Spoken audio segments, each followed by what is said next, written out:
the Global Refugee Forum, especially at a time of such suffering for Palestinian refugees. But it is not the only challenge that we face.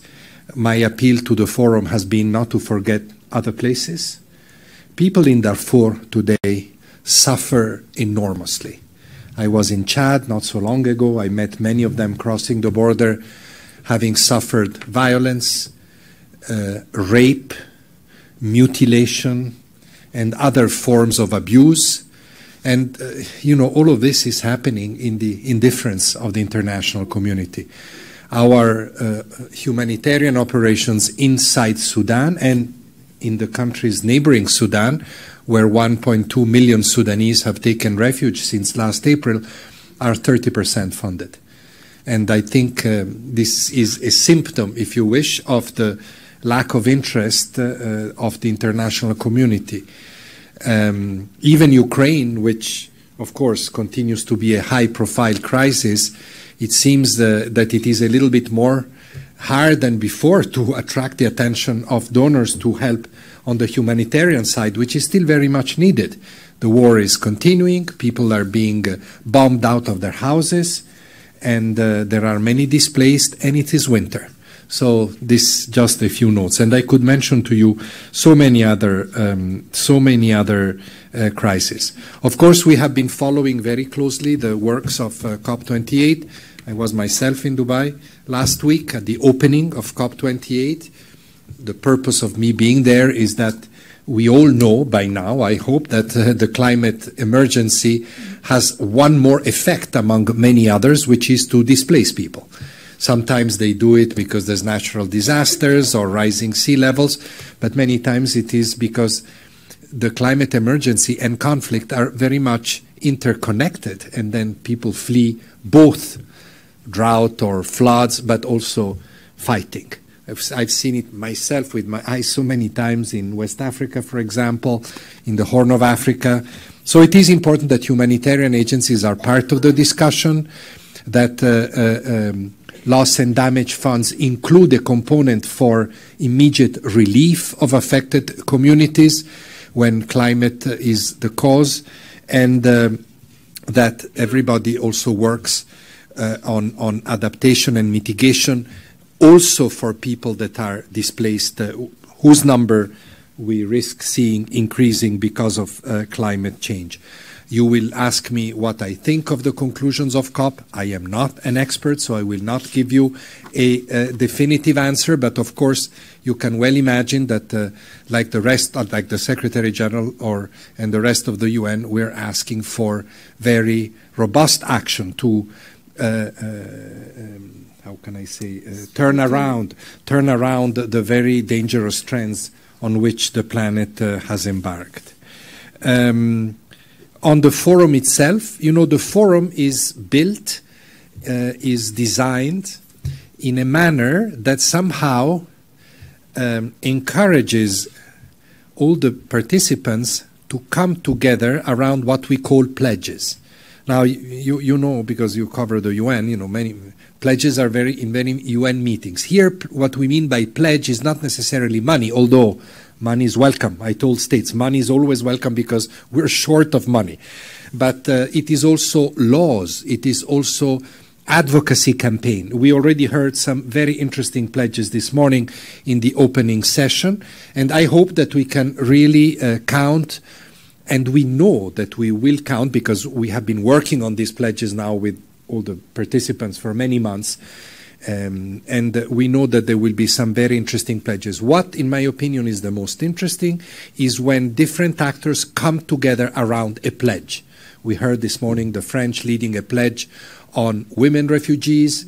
We heard pledges on sports and refugees. So the good thing is when you have not one country or one company making a pledge, but several actors coming together and reinforcing each other. This is really the spirit of the forum. So please don't ask me the question because I will give you this answer. If you ask me, what you're expecting from the forum, I'm expecting a lot of these common pledges which reinforce each other. Because if a country, I always give this example, it's easy. If a country says, I have many refugees, and I will allow the refugee children to go to school, to the national schools in my country. And another country or a financial institution or a private sector says, we will support education in your country, your system that is burdened by more refugees. This is an example of matching pledge, and we know that many pledges will be like this. So what we will do after, we will try to make sure, if a country wants to reinforce education systems, let those resources go to those countries that have good policies of inclusion of refugees. You see, this is really the foundation of the compact and of the Global Refugee Forum.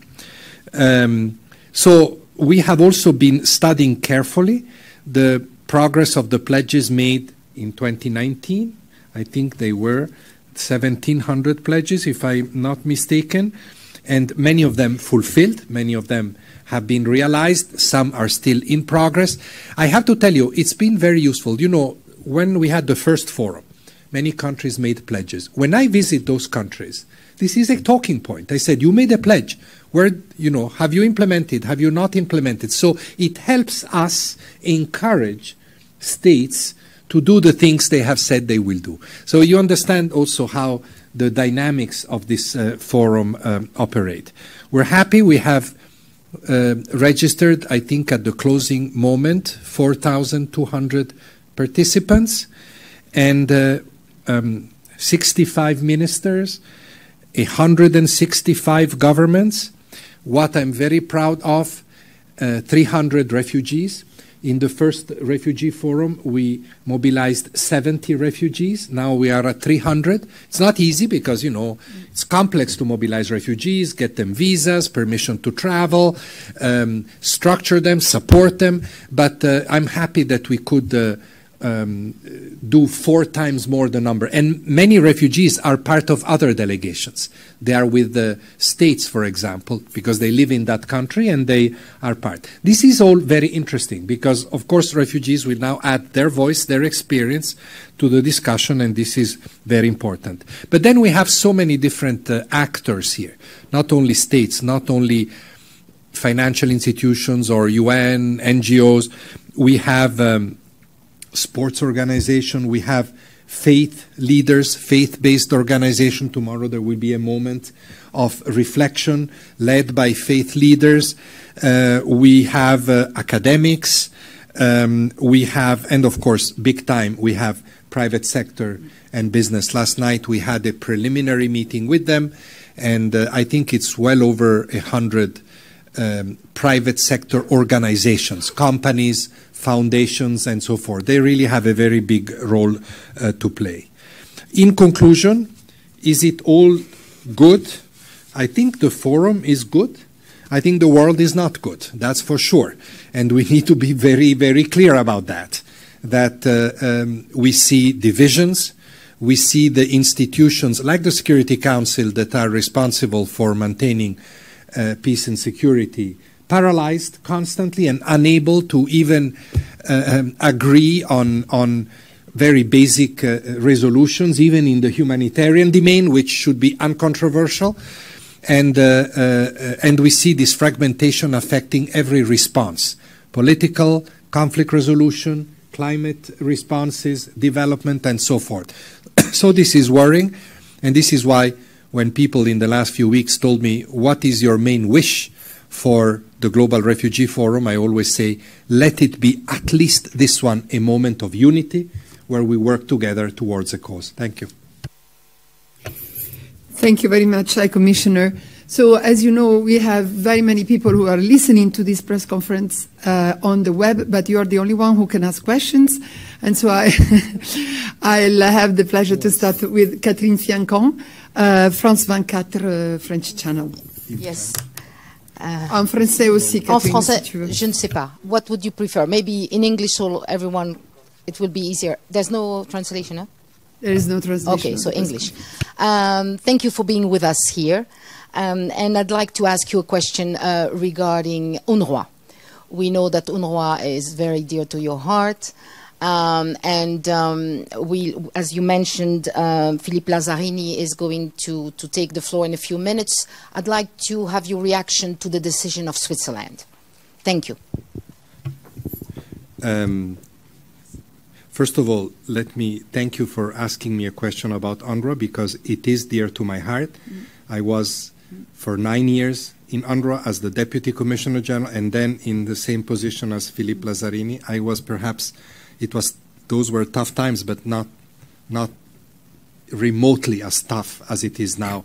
They have lost, I don't know the exact count, he will tell you, he will say in the statement, but I think it's more than 130 people that have been killed.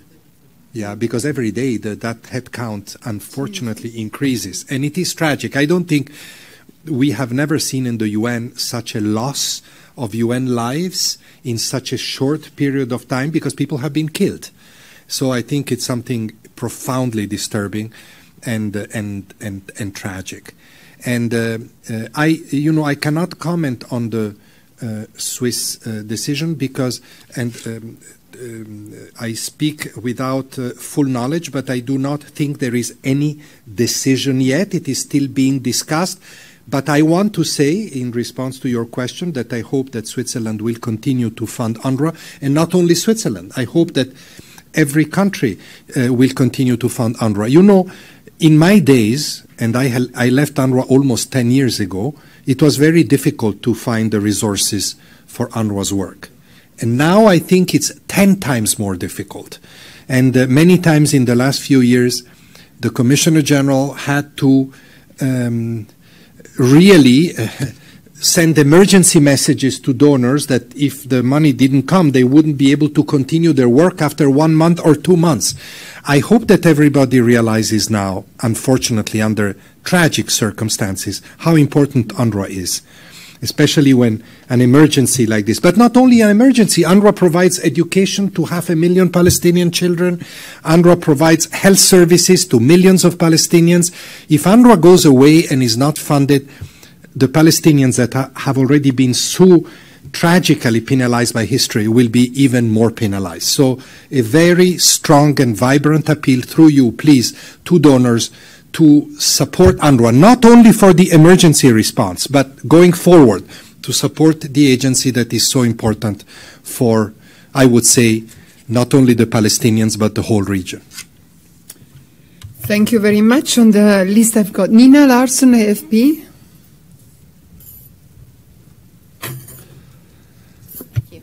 Thank you for doing this. I wanted to ask you about the Rwanda deal in the UK. The Parliament yesterday agreed to let it go forward. I know that you've been very critical of that agreement. Britain, or the British government, is voicing criticism of UNHCR for criticizing that, saying that you yourself are sending vulnerable refugees to Rwanda through the program from Libya. So I was wondering if you could explain precisely your criticism and also your reaction to yesterday's decision, and if you're worried that this could impact perhaps British funding for UNHCR at a time when you are facing a funding crunch. Thank you. So that's a lot of questions, Sorry. but I will simply say very quickly. One, we have not changed our position. And I don't, we saw a previous proposals of a certain arrangement, and we expressed our views, and our main view was that to transfer a state's responsibilities in terms of determining if a person is a refugee or not to another country in another place, abdicating, renouncing that state's responsibility, is clearly against the 1951 Refugee Convention. And that opinion remains. Now, if there are different variations of this arrangement, we want to see them before we can comment them. But that, I think, is an important thing to say. There were also some concerns about the capacity of Rwanda, you recall, and the Supreme Court echoed this, to handle not so much refugees, because Rwanda has many refugees from Congo, from Burundi, but to handle this particular process of determination of refugee status, you need tools, infrastructure that a country like the UK has, but Rwanda doesn't have yet. So there are several elements of concern that are still there, and we are waiting to see how the situation evolves. We're not involved in this discussion, it's bilateral, and then we will always be ready to provide our opinion. And by the way, our support to the UK, because there are many things that we have suggested to the UK that they can do in terms of improving the system through which they adjudicate asylum. One of the big problems they have, and they're not the only country that has this problem, is a big backlog. But there are ways, through appropriate investments, that you can expedite the backlog. You can expedite, you don't need to have all these people accumulating without a decision if you do it properly. And actually, because now everything is sort of suspended in the UK, but a few months ago we had started working very well with the Home Office around these issues. On the parallel with Libya, I think this is completely misplaced. What we do in Libya is to evacuate very vulnerable cases of refugees or people that we believe are in need of international protection to a safer place where they can then be screened and sent to third countries. This is what this, so you cannot compare. And I hope, Libya is a country where much of this work cannot yet be done because of the fragility, because of conflict, because of violence. So that's why we cannot do it there. But it has nothing to do with it is profoundly different from what the United Kingdom discussed with Rwanda. So this is what I can say about this issue. Laurence Sierro, ATS. Yeah, thank you. Another question on Switzerland, as more broadly as a co-host, because there is not only that discussion at the Parliament. There was no federal councillor today because of the election of the whole government. That's the only reason. In Bern, yeah, but still, there is that discussion at the Parliament. There is another one in 1 week that might lead to the definitive cancellation of the resettlement program.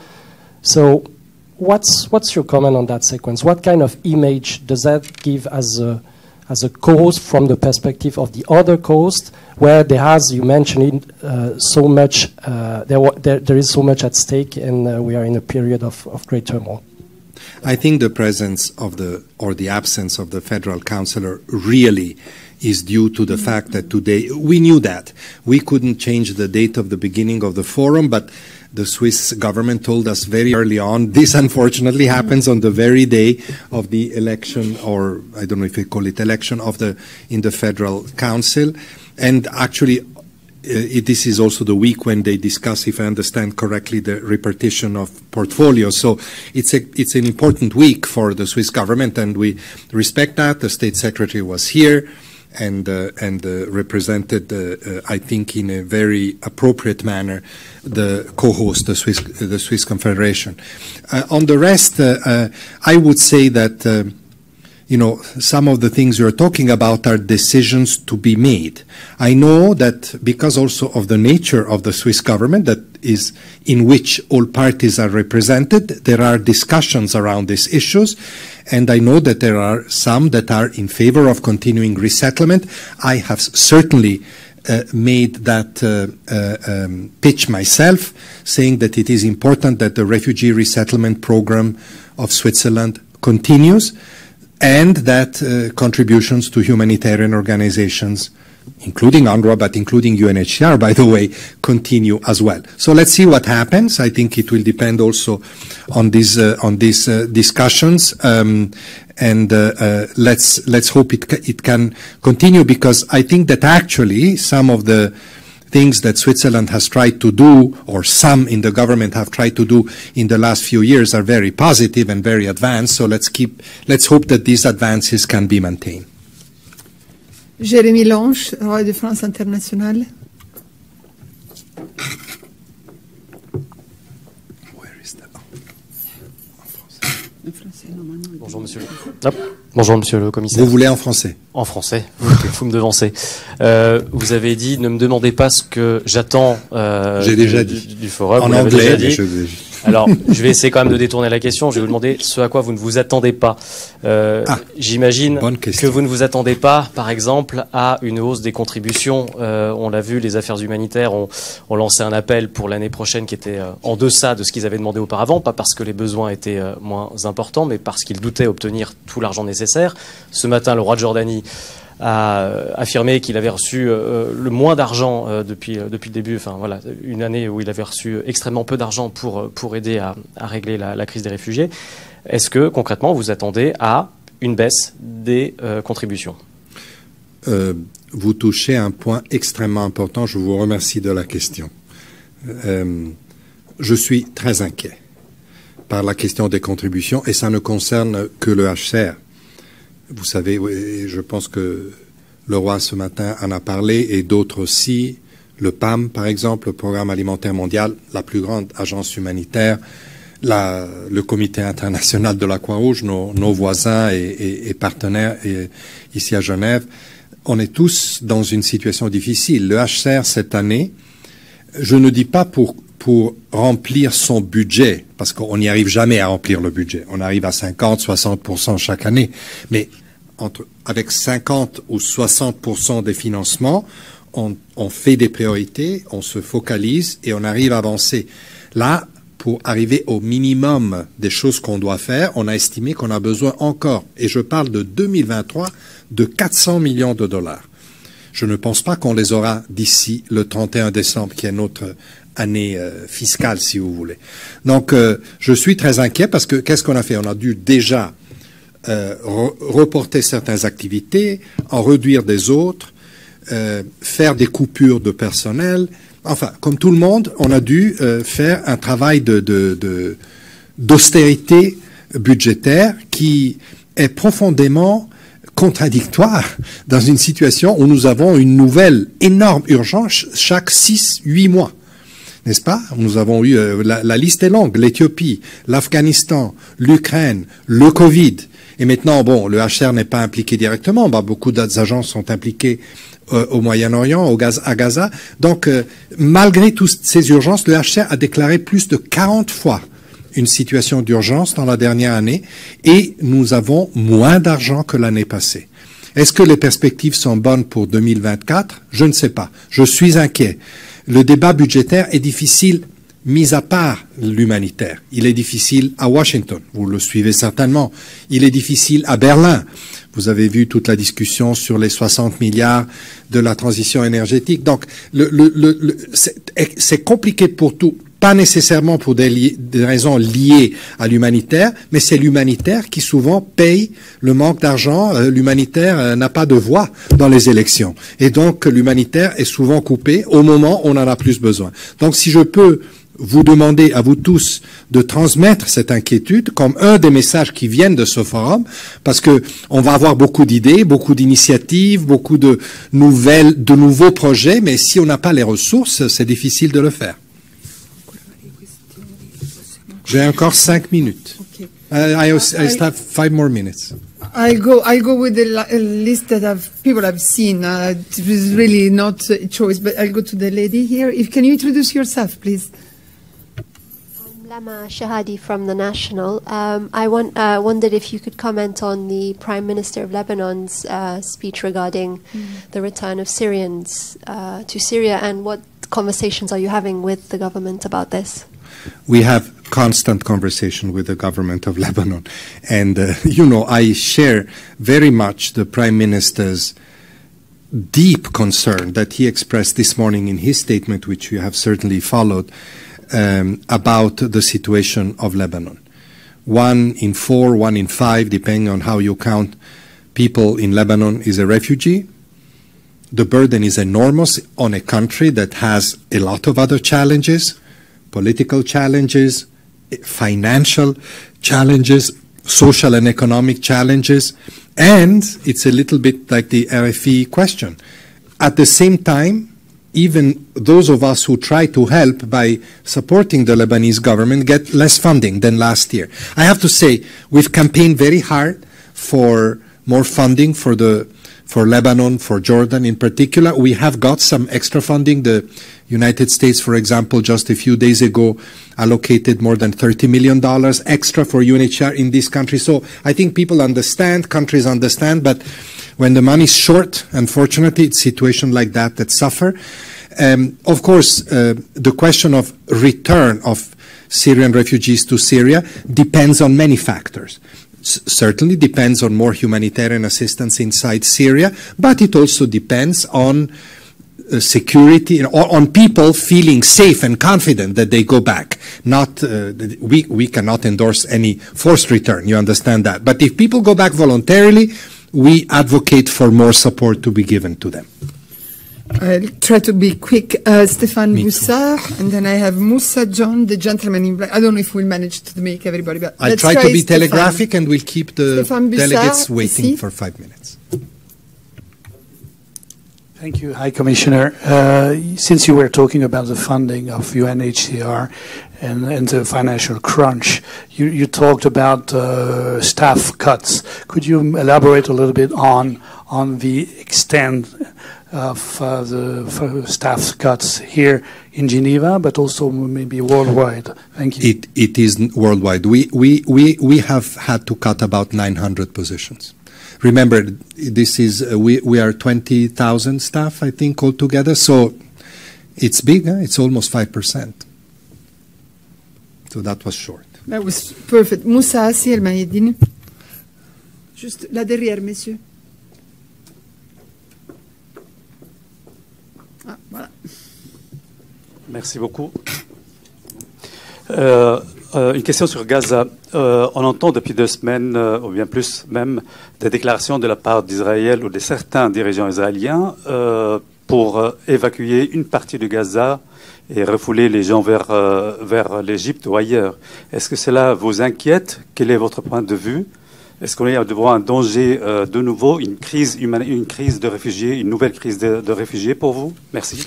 Ça m'inquiète beaucoup et merci de cette question. Elle est importante. Ce matin, j'y ai fait allusion dans ma déclaration. Je ne pouvais pas entrer dans tous les détails quand j'ai dit que le déplacement en cours, parce qu'il y a un déplacement massif en cours à l'intérieur de la bande de Gaza, des gens qui sont progressivement poussés vers le sud, on le sait. Et ces déclarations nous inquiètent, bien qu'elles ne soient pas des déclarations officielles, mais bien sûr, elles nous inquiètent parce que on le sait tous, on connaît tous les tenants et les aboutissants de la question. Premièrement, 2 tiers de la population de Gaza, il ne faut pas oublier, sont déjà des réfugiés qui ont déjà souffert, eux ou leurs familles, le traumatisme de l'exil en 1949, certains en 1967. En plus,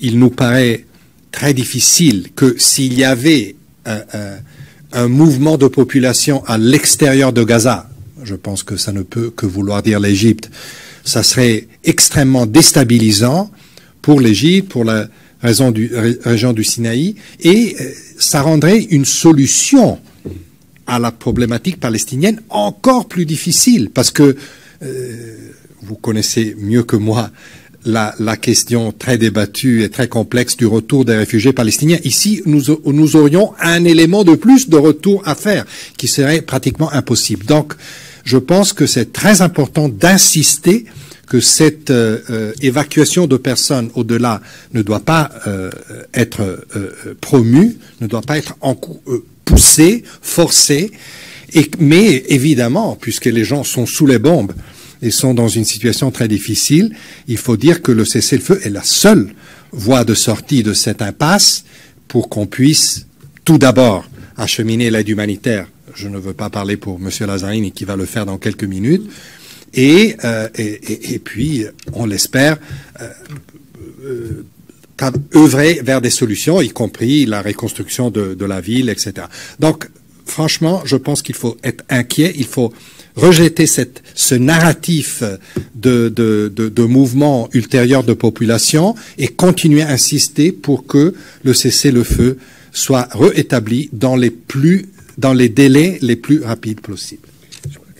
Et il faut que j'aille.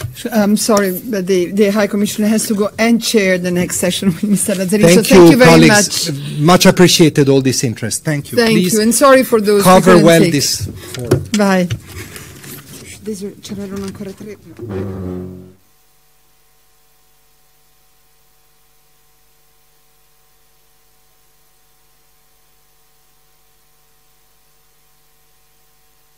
At the end of the so we will have another chance to get to hear.